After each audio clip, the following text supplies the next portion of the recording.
Et voilà, on fait une vidéo. Du coup, ça va être l'épisode 10, bref, la richesse. Donc, je parle de moi. Là, c'est une vidéo très centrée sur mon activité.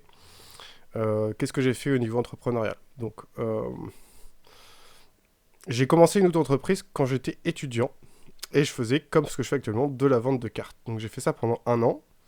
Ça m'a rapporté pas grand-chose, mais bon, au moins, j'ai testé le job, on va dire, pendant un an durant mon BTS. En même temps, je faisais les entrepreneuriales avec le réseau Entreprendre et je faisais mon BTS et j'étais en stage dans de la grande distribution de sport. Donc je pense que vous pouvez imaginer dans quelles enseignes j'ai fait ça.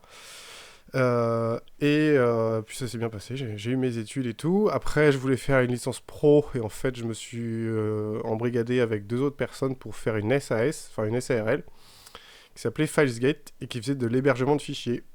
Et ça n'a pas très bien marché.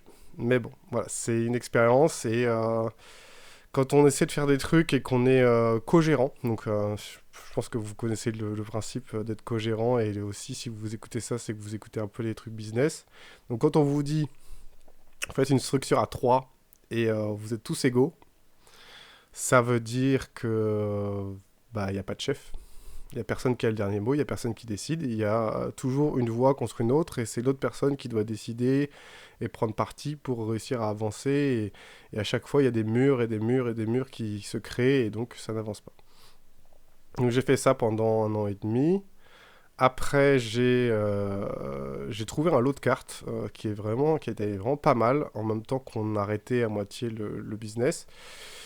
Et donc j'ai emprunté une voiture, j'ai fait 600 bornes et j'ai acheté un lot de Magic qui était vraiment bien.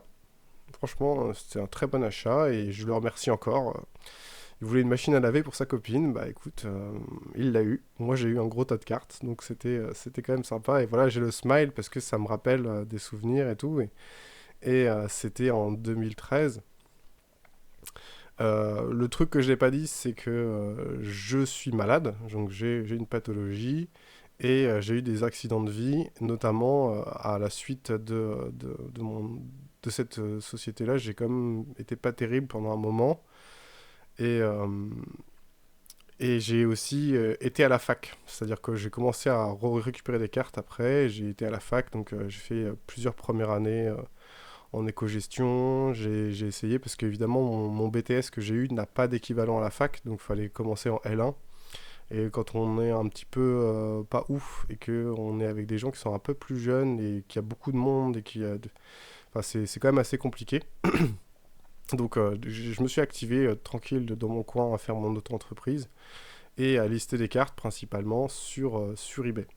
Donc j'ai fait ça un an, j'ai fait ça une deuxième année. À la deuxième année, je suis tombé malade et je me suis hospitalisé pendant peut-être 6 ou 7 semaines. Et ma boutique était encore ouverte, c'est-à-dire que j'ai fait des commandes, j'ai eu des commandes pendant que j'étais pas là. Et ce qui s'est passé, c'est quand je suis revenu, j'ai eu beaucoup d'évaluations négatives pour non-livraison, tout simplement, parce que j'avais pas fait les envois. Et je me suis fait fermer mon compte. Donc c'était quand même assez compliqué. Ça faisait quand même quasiment 2 ans que j'étais dessus. Je faisais pas un gros chiffre, hein. Je faisais la première année, j'ai dû faire peut-être 5 ou 10 000, la deuxième année peut-être 15 ou 20 000, je sais pas. Mais voilà, j'ai perdu ma boutique et ça représentait quand même à l'époque pas mal, quoi. J'avais de l'ordre de 1500, 1800 annonces avec des quantités. Et ce qui s'est passé, c'est que même avec documentation, même avec machin, même avec tout, c'était compliqué de réussir à négocier avec la plateforme. Et à la fin de la négo, vraiment, quand on a réussi à leur arracher quelque chose à la plateforme, ils m'ont réactualisé mon compte et j'avais le droit de vendre 800 de quantité. Donc, c'est-à-dire que quand on te met une annonce avec de 3 cartes et qu'on en a 30, donc on met 10 de quantité, ça compte comme 10. Donc moi, même à l'époque, avec mes 1500 annonces, j'avais peut-être 15 000 de quantité. Enfin, je sais pas, peut-être pas 15 000, mais ouais, cet ordre-là, quoi. Donc je pouvais pas vendre, en fait. Je pouvais pas vendre et en fait ce que j'ai fait c'est que bah, j'ai pris le compte eBay de mon frère et j'ai changé les comptes PayPal et tout et j'ai recommencé une nouvelle boutique avec pas de limitation, de zéro. Ça a été beaucoup plus simple de faire ça quoi. Donc voilà, c'est aussi des tips si jamais vous avez un sujet comme ça, c'est faut essayer quoi. Donc à partir de là, j'avais quand même un handicap qui était assez fort et à la sortie de l'hôpital et tout, j'ai réessayé l'année d'après de faire une licence de psycho. Et là, c'était compliqué, quoi. Je suis resté 2 mois, on va dire 2 mois, et j'étais en mode touriste, parce que je faisais que bosser pour ma boutique, et j'allais en cours vraiment tranquille, quoi. Mais même en allant tranquille, en fait, quand les examens sont arrivés et que je voyais aussi les couloirs, le problème, c'est vraiment c'est de se sentir pas à sa place et d'avoir beaucoup de regard des autres et tout. C'est pas forcément quelque chose qui est facile quand on a un passif et qu'on n'est pas encore capable, on va dire, d'encaisser ce qui se passe. Bah, c'était pas possible. Et là, cette fois, j'ai réussi à dire stop, c'est-à-dire d'arrêter. Parce que j'avais quand même une pression familiale pour dire fais quelque chose, quoi. Et enfin, va à la fac et gère un autre business, c'est énorme déjà. Bah, en fait, c'était trop pour moi. Et donc, j'ai réussi à dire stop, j'arrête d'aller en cours et je fais autre chose, quoi. Je m'occupe juste de mon business, de moi, et c'est déjà beaucoup, quoi. Ça, si ça m'évite d'aller à l'hôpital, c'est déjà bien, quoi. Donc, donc ce que j'ai fait pendant quelques temps, année après année, puis heureusement j'avais quand même un endroit. Tu vois, j'avais pas de loyer, j'avais pas de charge, j'étais dans la maison familiale, parce que quand j'étais en société, avant j'avais pris un appart et tout. J'avais un peu d'aide, donc j'avais quelques sous de mes parents. Et c'était déjà bien, quoi. Enfin, je veux dire, je pouvais pas vraiment me payer parce que je voulais toujours acheter plus, monter mon stock, essayer de récupérer des lots à droite, à gauche pour continuer mon activité. Et puis, au bout de quelques années, enfin là, on était en 2015, 2016, 2017, 2018. 2018, ça a commencé à mieux marcher parce que j'achetais des plus gros lots, je faisais beaucoup plus attention à ce que j'achetais et je commençais à écarter en fait l'aléatoire. Ce qui se passe beaucoup dans mon milieu, c'est que il y a beaucoup de gens qui se croient au bingo, c'est-à-dire qui voient des personnes qui vendent des collections, qui regardent les images, qui commencent à faire des calculs en disant ok, le lot il vaut à peu près ça et tout, il a l'air bien, machin et tout. Allez, je prends le risque à hauteur de tant d'euros et j'achète un lot à 300 balles et quand je regarde et tout, j'arrive à ouais, j'ai acheté à peu près bien, le lot vaut 350. Bah, c'est génial. Mais celui d'après, il vaut que 250. Et celui d'après, il vaut 120. Et celui d'après que tu achètes à 800, en fait, le mec, il a fait des photos pour montrer les belles cartes. Et il a argumenté et tout. Et tu as été greedy. Et tu as acheté un lot à 800 qui en vaut 400. Donc tu vas avoir des aléas sur les rachats. Et c'est pas du tout comme ça qu'il faut faire. Enfin, c'est pas du tout comme ça. Je pense maintenant que ce n'est pas du tout comme ça qu'il faut faire. Mais parce qu'il y a aussi des sujets sur on va dire, la qualité des produits. Ça, c'est aussi un autre gros truc. Parce que si vous montrez quelque chose qui vaut en bon état à 800 et qu'en fait le mec qui le vend sait qu'il est en très mauvais état et que ça vaut que 200, bah là, sur photo, vous êtes à un delta de 600 et si vous faites ça sur tous vos business, bah c'est pas bon quoi. Donc j'ai commencé à racheter des collections directement à des personnes, à pouvoir les étudier avant de les acheter, à me rendre sur place, à regarder les collections, prendre ma voiture, faire parfois... le plus gros que j'ai fait, c'est prendre l'avion et louer une voiture. Voilà, c'est tout. Ça m'est déjà arrivé, voilà, je suis allé à Lyon. Bon, voilà, c'était bien. Mais ça grandissait et après j'ai eu aussi dans mon secteur, j'avais pas mal de personnes qui faisaient rien de leur vie autour d'eux et qui ont donné des coups de main et qui ont appris aussi beaucoup avec ma structure. Il y a eu beaucoup de stages, j'ai dû prendre un de mes potes pour son rapport de stage à la fin, à l'arrache. Enfin, j'ai fait quand même pas mal de trucs de ce style-là aussi pour essayer de faire venir et valoriser du temps ou une activité. Enfin, faire découvrir en fait ce que des gens savent pas trop faire directement, mais juste les cadrer un peu. Et c'est quelque chose je suis toujours intéressé pour faire. Mais maintenant, là, j'ai quand même beaucoup moins de possibilités pour ça. Parce que mon autre entreprise, elle est arbitrée. Et j'essaie de faire mon chiffre d'affaires avec déjà le réseau que j'ai mis en place, le stock que j'ai, et surtout aussi ma capacité de travail qui est beaucoup plus faible en termes de temps qu'avant. Mais ça m'a pris, de 2018 à maintenant, ça m'a pris 7 ans, quoi. Ça m'a pris 8 ans, ça m'a pris 8 ans pour arbitrer, quoi. Et après, on va dire 2018, j'ai commencé à faire des gros chiffres, à vendre quand même beaucoup plus, à vendre vraiment 60 000, 70 000, 80 000. Et ce qui s'est passé, c'est que moi, je déclarais pas forcément très bien mon chiffre d'affaires parce que je savais pas forcément directement le calculer comme il fallait. Et, euh, et surtout, bah, j'étais travailleur handicapé. Mais alors, travailleur handicapé. Alors, quand vous êtes handicapé en France, vous allez sur le truc du gouvernement, vous avez une petite phrase qui dit vous êtes travailleur, vous êtes handicapé, vous avez comme le droit de créer une société, quoi. On est content. Et puis aussi, il y a le fait d'avoir l'ACRE. Alors, le problème, c'est que moi, je l'avais déjà demandé quand j'avais fait ma première auto-entreprise. Et après, après, les années avaient déjà passé pour pouvoir demander l'ACRE, donc je pouvais pas vraiment l'avoir. Enfin bon, bref, du coup, c'était quand même un peu pas terrible. Et puis après, il y a eu un gros up du marché de cartes Magic pendant quelques années avant le Covid. Et ce qui s'est passé, c'est qu'il y a plein de trucs anciens qui ont monté de ouf. Donc là, c'était quand même pas mal, quoi. J'ai fait un mois, je fais un mois à 40 000 une fois. Et ça a aussi boosté le fait de commencer à faire des ventes pour essayer de trouver des nouveaux clients. Et j'ai entendu parler du fait que les paliers d'auto-entreprise avaient monté à 174 000 et tout. Je pense que c'était avec Sarko ou je sais pas quoi. Enfin, du coup, c'était roue libre, c'est parti, vas-y, on fait des ventes à 1 euro, alors qu'il y avait un timbre à 91 centimes et une taxe PayPal de 25 centimes. Mais après, ça, c'est. Voilà, c'est. Bon, techniquement, s'il y a quelqu'un qui achète une carte, je perds 20 centimes. Mais comme il y a beaucoup de clients qui vont acheter plusieurs cartes et que je vais vendre aussi des quantités multiples, bah en fait, je vais faire des ventes à perte dans certains cas et des ventes bénéficiaires de l'autre, quoi. Donc ça, c'est des trucs que j'ai mis en place et j'ai fait, je sais pas, j'ai dû faire quasiment. Enfin, j'ai fait une année à 160 000, quoi. Donc j'en ai fait deux comme ça, assez grosses. Et ce qui s'est passé, c'est que il y avait une partie du chiffre qui était à blanc, quoi. Enfin, une partie du chiffre, je vendais à 1 euro, je faisais un timbre et voilà, je perdais des sous et sur l'année, ça faisait quand même beaucoup, beaucoup d'argent. Donc j'ai enchaîné le truc.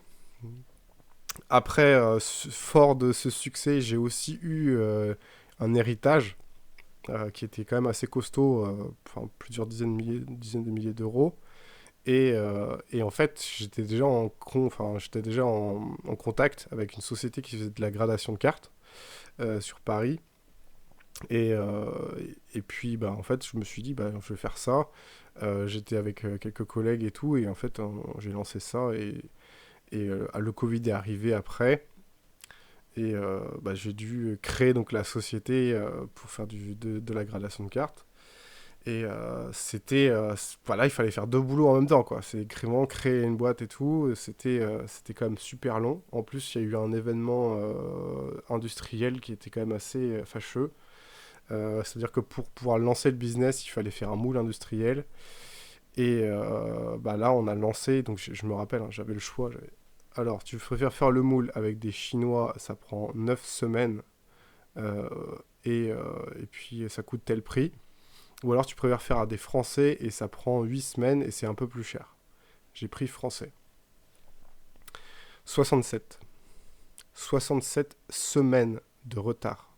Donc je sais pas, un an, il y a 52 semaines. Je sais pas si vous vous rendez compte, vous commandez un truc et il arrive un an et 4 mois plus tard. Ça, c'est quelque chose, c'est vraiment compliqué quand on est dans cette situation-là, sachant que c'est un objet qui coûte très cher, donc on peut pas se permettre de prendre de la trésor pour en racheter un autre plus vite à quelqu'un d'autre, quoi. Donc ça a été un vrai problème pendant super longtemps. On a réussi à sortir avant avec une autre méthode. Ça m'a coûté aussi énormément d'argent pour pouvoir démarrer le business. Mais surtout, le sujet, c'est que pendant cette merde-là, de moules qui étaient pas prêts, pendant cette merde-là, euh, il y avait...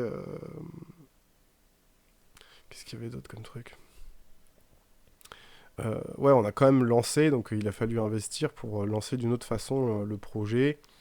Et puis après, j'ai dû faire les contrats de travail pour embaucher mes autres salariés. Et il y avait plein de merde qui nous tombait dessus. Et à ce moment-là, je me suis pris un contrôle fiscal par rapport à mon activité d'auto-entrepreneur. Donc, ce qui est compréhensible. Donc là, j'étais quand même un peu au bout de ma vie. Donc un contrôle fiscal, ça prend pas mal de temps. C'est plusieurs entretiens. Alors je me suis pas fait aider parce que j'avais pas de comptable à l'époque pour mon auto-entreprise. Et donc en fait, à l'issue du contrôle fiscal, ce qui a pris vraiment un an, j'ai dû payer plus 3500 balles d'impôts sur le revenu par rapport à ce que j'avais déclaré sur mes chiffres. Et du coup, je me suis recalé et j'ai commencé à faire les trucs bien, quoi. Enfin, j'ai bien compris, enfin, ça m'a quand même bien calé.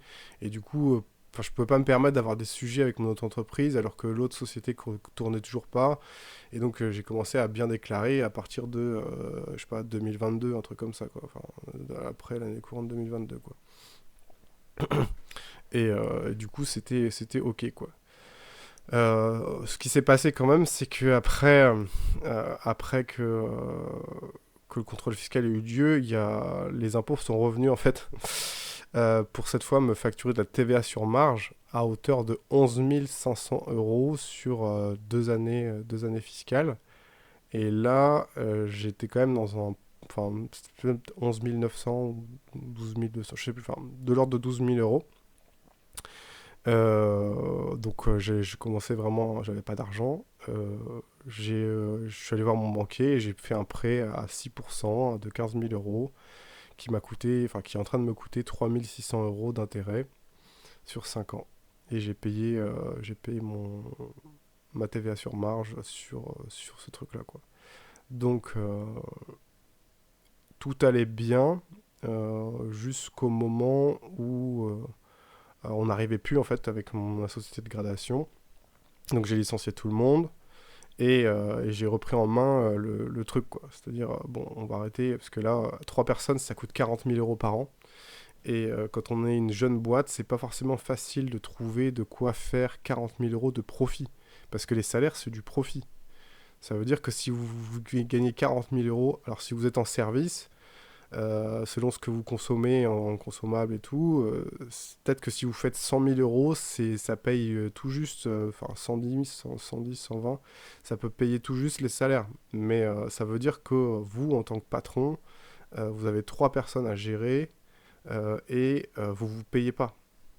Et vous vous défoncez, vous faites toutes les heures qu'il faut pour pouvoir réussir à tenir les commandes et à allonger. Et quand il faut faire des cadeaux, quand il faut faire des trucs, quand faut négocier et tout, c'est compliqué. Sachant que quand il y a plein de problèmes administratifs, quand il y a plein de trucs à gérer et que vous devez gérer les hommes, en fait, votre force de travail et votre valeur ajoutée, elle n'existe plus dans l'entreprise.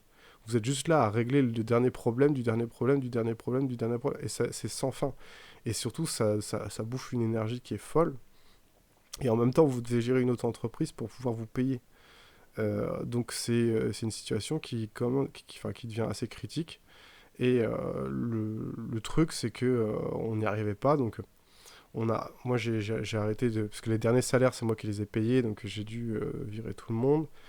Et l'enjeu, donc c'était en 2024, l'enjeu c'était de réussir à payer ce qui devait être payé. Le truc, c'est que j'ai quand même reçu une facture de TVA qu'il fallait payer là, donc en 2024, qui datait de 2023 de 7000 euros. Et j'avais pas les fonds, je pouvais pas emprunter. Donc heureusement, j'ai eu de l'aide. Mais c'est encore une fois une possibilité qui est complexe, quoi. Enfin, il y a des gens, ils se seraient trouvés dans ma situation là à devoir 7000 euros de TVA. Ils auraient dû faire 5 rendez-vous aux impôts, gérer les trucs et tout, remuer ciel et terre et tout, et qui auraient peut-être perdu leur société sur une dette de ce type-là, quoi. Moi, j'ai pas eu besoin et merci, quoi. Enfin, c'est. Et, euh, et donc, ça, c'était une dette de 2023, de l'année d'avant. Le truc, c'est que cette dette-là, elle est arrivée en même temps que l'acompte. Parce que quand on fait une année à zéro, ça va. Mais l'année où vous faites un chiffre l'année d'avant, donc le sujet, c'est que comme j'ai eu évidemment un comptable qui n'était pas forcément doué, mon bilan, il s'est terminé très tard. Donc là, j'ai encore 1000 euros de majoration sur ces 7000 que j'ai payé de ma poche, que mon comptable me doit, parce qu'il a délivré un bilan beaucoup plus tard que le délai. Et à l'instant où vous donnez votre bilan, vous devez payer aussi un acompte. Donc là, j'avais 7000 d'un côté à payer pour l'année d'avant et 5300 à payer directement pour l'année en cours d'acompte. Et voilà, c'était quand même assez compliqué, quoi. C'est des petites sommes, mais quand on les a pas, c'est beaucoup, quoi. Euh, et, euh, et l'année d'avant, l'URSSAF m'a contacté en disant vous nous devez 16 000 euros par rapport aux années où j'avais dépassé beaucoup. Et donc là, je regarde les calculs et je leur dis bah non, c'est pas ça, c'est plus pour. Enfin, autant faire regrouper les 2 années où j'ai dépassé beaucoup. Du coup, ils ont refait les calculs, on est passé à 32 700 euros. Donc là, 32 700 euros. Je commence à leur dire bah non, c'est pas possible, enfin, c'est pas autant, enfin, d'après les chiffres que. Du coup, je commence à échanger avec eux tous les 2 mois et demi parce qu'en fait, ils répondent là tardivement et moi, ça m'intéresse pas trop de leur parler quand je leur dois une somme comme ça, quoi. Et donc là, je suis dans une situation maintenant où j'ai pivoté mon activité de gradation, où je vends des produits directement gradés. C'est ce qui s'est passé en 2024. Ça a tenu bon, c'est-à-dire que ça a permis de payer les charges de la boîte. Donc pas de salaire évidemment toujours, mais ça a permis juste d'étaler ce que je devais payer et dans les temps. Parce qu'il y a encore un acompte de TVA pour décembre. Alors oui, c'est encore une autre blague. Le 12, je reçois un mail en disant vous n'avez pas à payer la TVA. Si vous êtes ce tel type de société et tout, ne prenez pas en compte ce message. Donc là, je les connais un peu maintenant, donc je suis là, c'est bizarre et tout, j'attends. Donc je garde mon argent tranquillement sur mon compte pour pouvoir payer cette TVA. Ça faisait déjà 2 mois que j'économisais pour pouvoir payer les 4000 balles de TVA qu'ils allaient me demander, enfin 3800. Donc j'attends le 15, le 16, le 17, le 18, parce que normalement on paye le 15. Donc j'attends qu'ils me fassent le prélèvement, quoi. Je retourne sur le truc des impôts et tout, je vois la ligne et tout, et il n'y a pas de bouton pour payer. Donc je suis là, bah en fait non, il n'y a pas besoin de payer, en fait on n'a pas besoin de payer, on paiera directement quand on fera le bilan, je me dis, quoi. Donc ok, pas de souci et tout. Le 15 janvier, je reçois une lettre du gouvernement, vous n'avez pas payé la TVA, voici les 200 euros de majoration. J'ai envoyé un chèque. Voilà, c'est entre du phishing, de la mauvaise foi, de l'arnaque et c'est vraiment, enfin, ils se foutent vraiment de la gueule des gens, quoi. Euh, Enfin, ils en ont rien à foutre en fait. Mais c'est comme les politiques, hein, ils en ont rien à foutre. Donc ça fait partie aussi de ce que j'appelle l'aléa moral. Euh, vous savez, quand c'est Michael Douglas qui le dit très bien dans le deuxième Wall Street en disant l'aléa moral, c'est quand quelqu'un gère quelque chose pour vous, mais qu'il en a rien à foutre. Bah, le gouvernement, c'est la même chose. Il gère les impôts, il gère vos trucs et tout, il en a rien à foutre. Il a pas, c'est pas grave en fait. C'est entre un sudoku et un mot croisé, s'il doit s'occuper des citoyens, de comment gérer la vie, euh, que ça marche ou que ça marche pas, il s'en bat les couilles, le gouvernement. C'est pas son problème. À la fin, il manque 150 milliards. Pff, on n'a qu'à emprunter, c'est pas grave. Ah mince, on a raté ce viaduc. Bof, c'est pas grave, tant pis, c'était un projet à 250 millions. Et alors c'est pas, on s'en fout. Et je pense qu'il y a beaucoup, beaucoup de choses comme ça. Et c'est c'est vraiment un casse-burne, quoi. Et à côté de ça, tu vas avoir des gens qui sont là-bas, qui sont au gouvernement par vocation, qui ont atteint des stades hauts fonctionnaires, et je pense qu'ils doivent péter les plombs, quoi. Enfin, ils sont là, ils ont l'intérêt du peuple dans leurs veines, et à mon avis, il y en a très très peu qui peuvent décider de quoi que ce soit, quoi. C'est dommage. C'est dommage. Mais bon, on fera un autre projet, on fera une vidéo pour montrer comment on va faire pour diriger le pays, ce serait quand même beaucoup plus simple, et surtout ça marchera. Bref. Donc sinon, donc là je me retrouve actuellement, donc je suis en situation avec une auto-entreprise. Donc maintenant la TVA tombe, c'est la dernière tuile.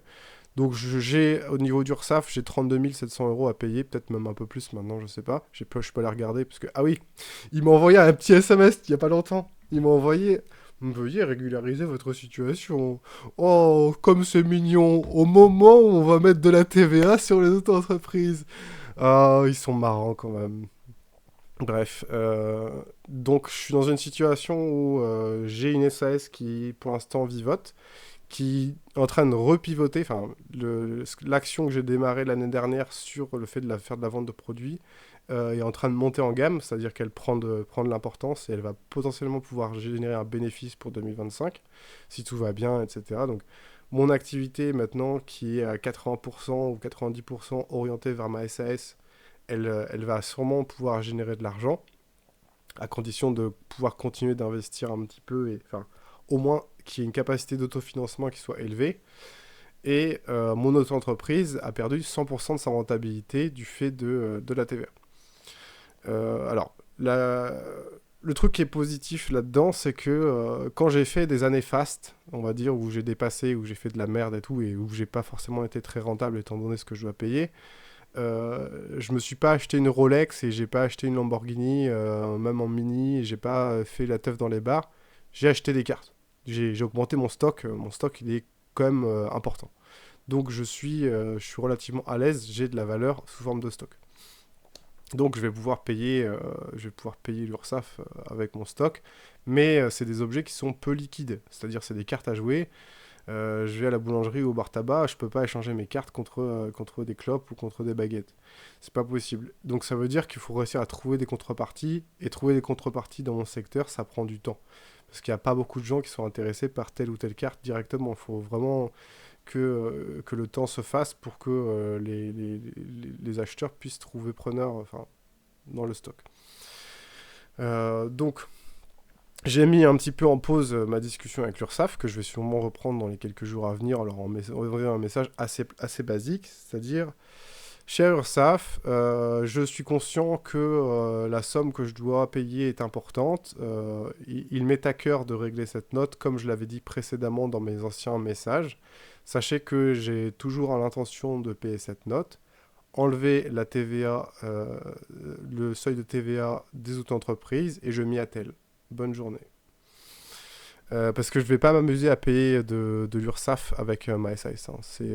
C'est pas possible que je paye les bévues, on va dire, de mon autre entreprise avec un autre job. Donc, s'ils veulent récupérer l'argent, parce que ce qui est important dans ce schéma-là qu'on est en train de monter sur les seuils de TVA, c'est qu'il faut pas hésiter à aller chercher toutes les administrations, tout le monde en fait. Si on donne notre message pas que dans les lives, pas que dans le machin, mais aussi par les réseaux des informations des administrations, c'est important. Moi, j'ai contacté le SIE, les impôts, en leur disant: je veux aller pleurer chez vous. J'ai besoin d'avoir un contact pour aller pleurer chez vous. Je vais prendre un rendez-vous, vous montrer mes larmes pour les déposer au bureau en disant: voilà, ça fait 11 ans que je travaille en auto-entreprise. J'ai fait énormément de choses avec cette activité, elle m'a sauvé la vie, et maintenant vous voulez m'enlever le fait que ça puisse me rapporter de quoi me payer des pâtes et du coca et des McDo, quoi. Enfin, c'est quand même super chiant, quoi. Et je leur ai dit ça, je leur ai donné ma situation, je leur ai dit: je dois 15 000 à la banque, plus 15 000 avec ma SAS, je dois 32 000 à l'URSSAF, et je dois 15 000 à ma famille. Enfin, j'aurais dit ça. Ils m'ont renvoyé quoi? Bah, il y a un conseiller en redressement de dette qui m'a contacté. Il m'a dit: vous avez des difficultés et tout, on peut essayer de mettre en place quelque chose et tout. Et je leur ai dit: non, j'ai pas contacté j'ai pas contacté le gouvernement et les impôts pour rehausser ma dette. J'ai pas de problème de trésorerie. Ce que j'ai un problème, c'est de travail. Mon problème, c'est que je vais avoir de la rentabilité dans mon activité. Et si j'en ai aucune, ça va pas le faire. Parce que là, je suis dans des locaux, j'ai pas de charge. J'ai pas de charge. Je veux dire, si j'arrive à gagner 15 000 euros avec mon auto-entreprise, je peux en mettre, allez, 6 ou 7 000 de côté pour payer l'URSSAF. Et tant pis, je me ferai des mois à 600 balles. Ça me motivera aussi pour essayer de me dégager un petit salaire avec ma SAS. C'est possible. C'est compliqué de se serrer la ceinture à ce point-là, mais c'est faisable. Et si j'ai besoin, au pire, je brade un peu quelque chose. Enfin, je travaille en plus, je sais pas quoi.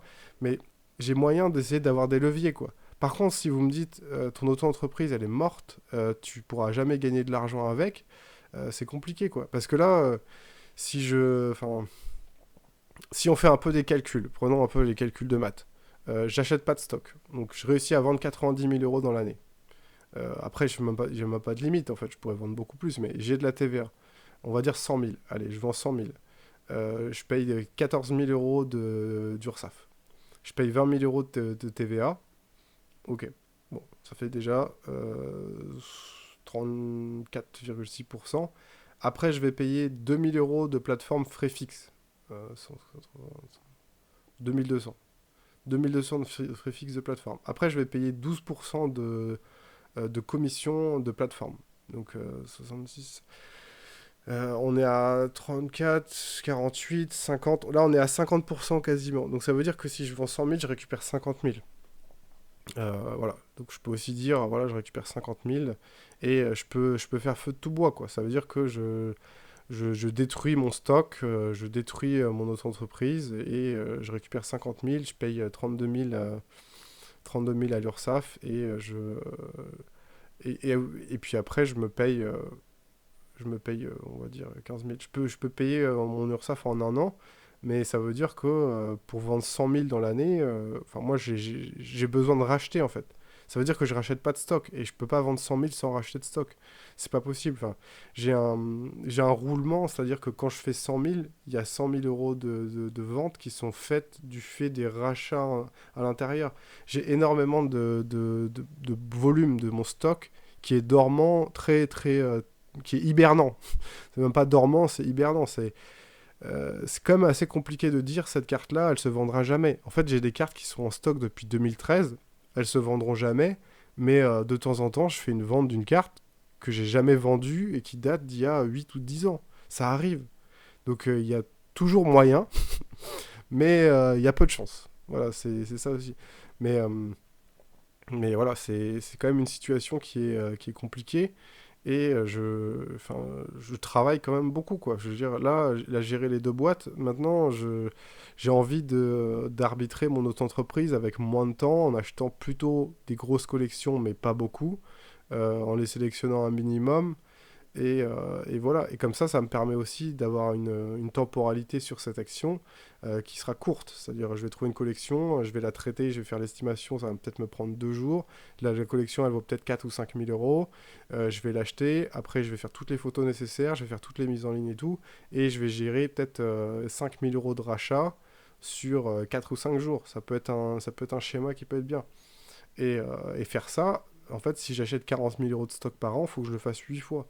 Donc ça veut dire que ça prend 40 jours par an, plus tous les envois, mais 40 jours par an fixe, plus tous les envois, pour gérer mon auto-entreprise qui ferait 90 000 par an. Donc ça, c'est une possibilité. Et gagner 15 000 euros pour 40 jours, plus tous les envois, bah, pour l'instant, je peux pas faire beaucoup mieux que ça, quoi. Et le problème, c'est que bah, cette histoire de TVA, ça, enfin, ça bloque vraiment beaucoup ma capacité à survivre, en fait, quoi. C'est quand même compliqué, quoi. Donc, voilà, je suis dans ce cas-là. Et là, aujourd'hui, je vous parle, j'ai un peu d'eau dans les cheveux, je suis content et tout, ça va. Mais c'est parce que hier, je me suis couché à 20 heures. Je me suis couché à 20 heures, j'ai dormi 11 heures. Parce que j'étais complètement mort. Parce que j'ai bossé tout le week-end. Parce que j'ai fait plein de trucs. Et parce que je suis en log de temps en temps, quoi. Donc, c'est pas forcément simple. Bon, pause. Bref. Après, comme tous les entrepreneurs, il n'y a pas besoin de donner beaucoup, mais il faut donner quand même une dose d'espoir. C'est comme ça que l'entrepreneur il travaille. Il travaille pas avec ce qu'il fait, ni avec le présent, il travaille avec le futur, ce qu'il y a dans sa tête. C'est ça le plus important. Et j'ai fait une vidéo là où je dis faire attention à qu'est-ce qu'on peut réagir sur la TVA. Le fait de sous-déclarer par exemple, d'avoir une attitude comme ça. Donc c'est aussi une possibilité, mais ce qui pose quand même un peu problème, c'est que on va être quand même assez nombreux à accepter. Il y a beaucoup de gens qui vont avoir peur du gouvernement, qui vont accepter et qui vont s'adapter ou qui vont rogner encore sur leur marge, qui vont manger plus de pâtes, malgré que le fait que ça monte quand même beaucoup les céréales. Et voilà, ils vont s'adapter. Mais moi, ce qui me pose question, c'est si on accepte ça, on accepte quoi? Qu'est-ce qu'on accepte? Jusqu'où on va aller? Parce que là, il leur manque 400 millions, et ils font n'importe quoi, ils tapent sur les auto-entrepreneurs, d'accord. Mais comme je disais, sur l'aléa moral, en fait, c'est quand même des personnes qui s'en foutent totalement. Enfin, je veux dire, et le fait qu'il y ait quand même des témoignages, qu'il y ait des gens qui parlent et tout, c'est une bonne chose, quoi. Après, j'ai envoyé moi mon mail, l'épisode 8, lettre aux parlementaires. Je l'ai envoyé à pas mal de parlementaires. J'ai eu des réponses. Et il y en a quand même pas mal qui ont répondu en disant que bah, c'est le gouvernement, quoi. C'est 49.3, quoi. Donc on n'a pas, il n'y a pas matière à négocier, quoi. Et moi j'ai quand même un peu peur que ça augmente quand même beaucoup l'insécurité et la pauvreté. C'est quand même aussi une démarche complexe parce que là moi je vais me retrouver avec une SAS où je paye, juste pour tenir la route, je paye peut-être quasiment 20 000 euros par an de fonctionnement. Ce qui veut dire que pour gagner 20 000 euros, bah, en fait, je génère 60 000 euros de chiffre d'affaires juste pour me maintenir. Donc dans ces 60 000 euros, je paye 12 000 euros de TVA. Donc avec ma SAS sans salaire, je génère 12 000 euros de TVA. Avec mon auto-entreprise, je génère déjà 15 000 euros de taxes avec l'URSSAF.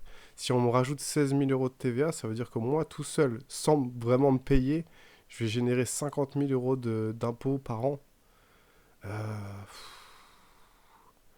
c'est beaucoup quand même. Enfin, c'est ce que ça coûte une hospitalisation pendant 8 semaines en hôpital psy. Pour vous donner un ordre d'idée, c'est 700 euros par jour. Donc, je sais pas, est-ce que on va pas là-dedans? Est-ce que l'un est pas lié à l'autre?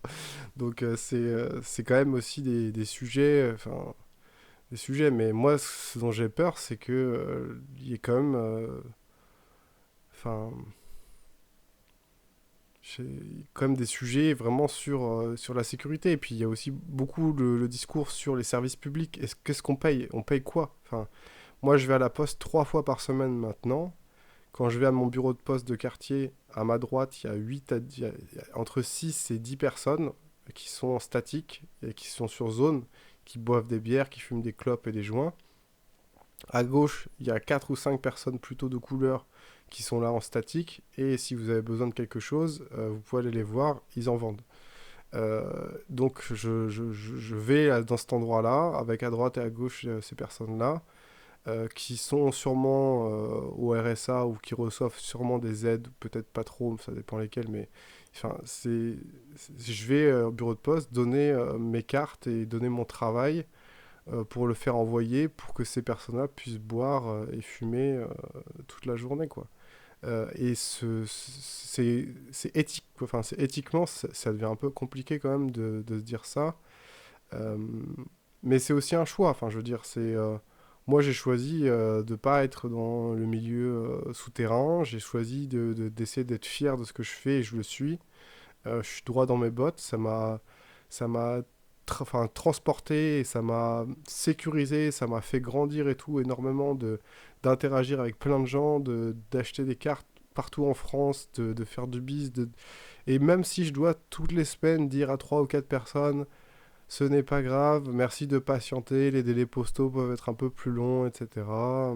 Merci de ne pas faire un litige alors que ça fait que 4 jours que votre envoi est parti, et patati et patata. Enfin, ces mails-là, j'en ai répondu déjà peut-être des dizaines de milliers. Et je vais continuer de le faire parce qu'on me demande, c'est mes boutiques et tout. C'est juste, c'est normal, quoi. Enfin, c'est comme ça que ça marche, quoi. Mais moi, je me sens quand même moins bien, en fait, à me dire, si j'ai pas un peu une carotte devant, qui soit pas que de l'espoir, mais qui soit aussi du tangible, parce que c'est quand même nécessaire, quoi. Enfin, si j'ai pas de charge et que je m'en sors pas et que enfin, les vacances, c'est un truc compliqué, quoi. Je sais pas si vous vous rendez compte. Moi, je prends pas de vacances. Et si on regarde les envois que j'ai fait sur mon historique, sur mes plateformes, je crois que sur les 5 dernières années, j'ai fait au moins 2 envois hebdomadaires. Euh, Toutes sauf 1 ou 2 fois où j'étais en off. Enfin, je veux dire, j'ai une astreinte pour mes clients qui est démentielle, quoi. Je sais pas si vous comprenez un peu le truc. C'est que les envois sont faits, et ils sont faits par moi, dans mes structures. Enfin, je vends sur 4 plateformes différentes. Donc, je peux avoir des messages des gens et tout. Il faut check, check, check, check, check, répondre, répondre. Et puis, il y a certaines plateformes, il faut répondre vite. Donc, il y a besoin d'être présent. Enfin, Et là, quand on braque un fusil sur la tempe en disant vas-y, va bosser gratuitement, prends la TVA, c'est quand même compliqué, quoi. Mais je pense aussi que le, la justice, en fait, elle est pas là. Et euh, le problème des politiques aussi, c'est qu'ils se battent les uns contre les autres. C'est un concours, j'en ai déjà parlé, mais c'est des gens qui sont membres d'une meute et ils se battent contre les autres meutes.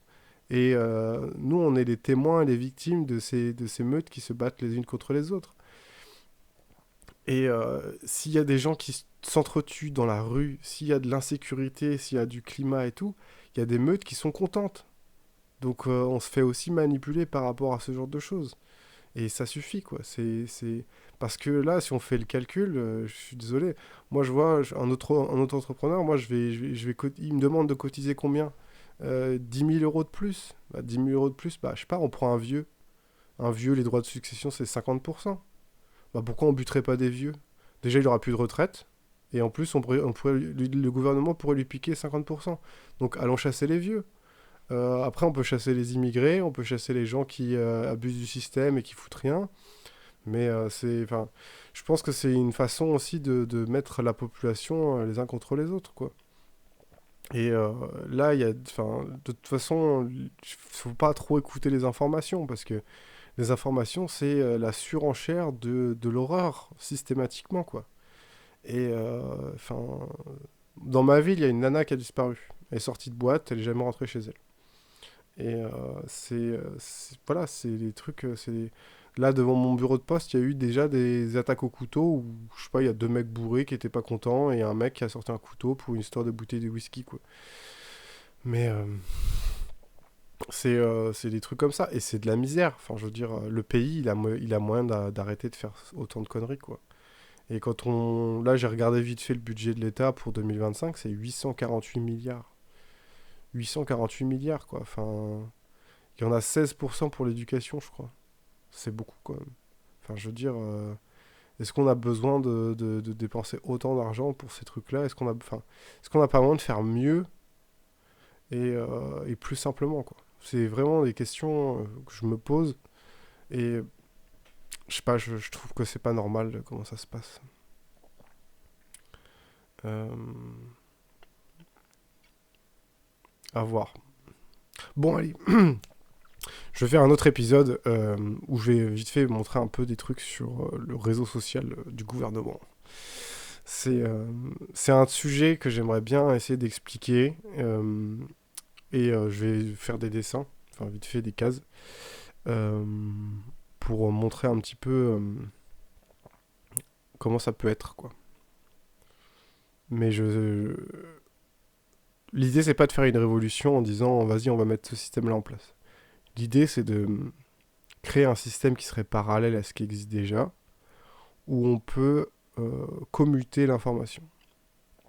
C'est-à-dire que le rôle du truc, c'est de réussir à euh, synthétiser les informations de plein de participants.